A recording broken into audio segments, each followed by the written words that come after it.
Kumusta mga kaibigan? Welcome back na naman sa ating munting channel. Bakit ikaw malungkot?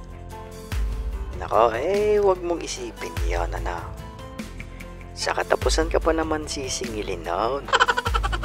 Nako, utang pa lang iniisip, So, speaking of utang, kayo ka, may mga utang. Nako, wag mong sasabihin ikaw walang utang, sapagkat nang ikaw isinilang pa lang meron ka ng utang, utang na loob sa iyong mga magulang. Dahil kung hindi sila nagpagod, magbingbang-bingbang, wala ka ngayon. Biro lang mga kaibigan, So, speaking of utang, kayo ka isa rin sa hindi na makalaya-laya sa mga pagkakautang. At kahit anong pilit mong magsikap, magtrabaho, magsipag, mag-overtime at kung ano na pang racket, hindi pa rin babayaran tik na utang na iyan, So, napakasarap nga namang umutang, lalo na't ngayon, high-tech na ang pangungutang. Nako, pipindot-pindot ka lang, maya-maya, may darating ng pera sa GCash mo, Yung perang maliit tapos napakalaki ng tubo, tapos ikaw tatakutin pa.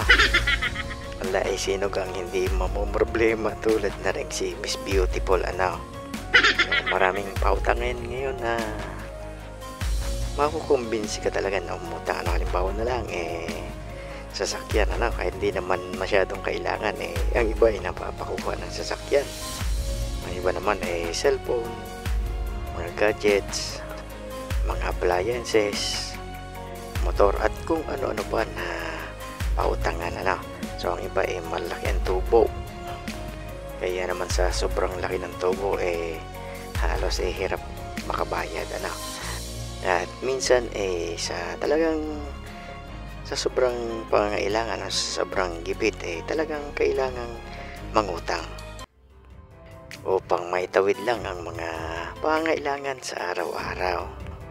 Ang iba naman nalulong sa mga online gambling, o halimbawa na lang scatter, tigil-tigilan na ang kaka-scatter mga kaibigan. At sa mga kabataang nagbabalak mag-scatter diyan, huwag mong subukan. Mayroon din namang mga taong dating masagana ang buhay at dahil minsan inaabot din ang hindi maganda o ika nga minamalas-malas naubos ang kanilang kayamanan at ngayon nagkakanda utang-utang din, Kaya naman sa bidyong ito ibabahagi ko sa inyo ang salmo upang kayo muling makabangon at muling magkaroon ng maluwag na pamumuhay.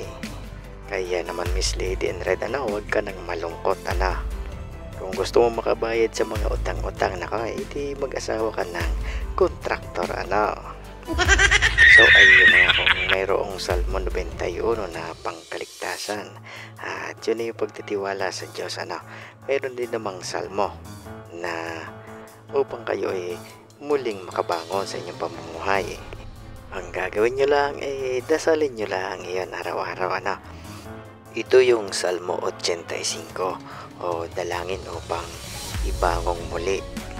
So, kung kayo may mga Biblia, mababasa ninyo yan sa Salmo 85 o kaya naman awit 85 o awit 85.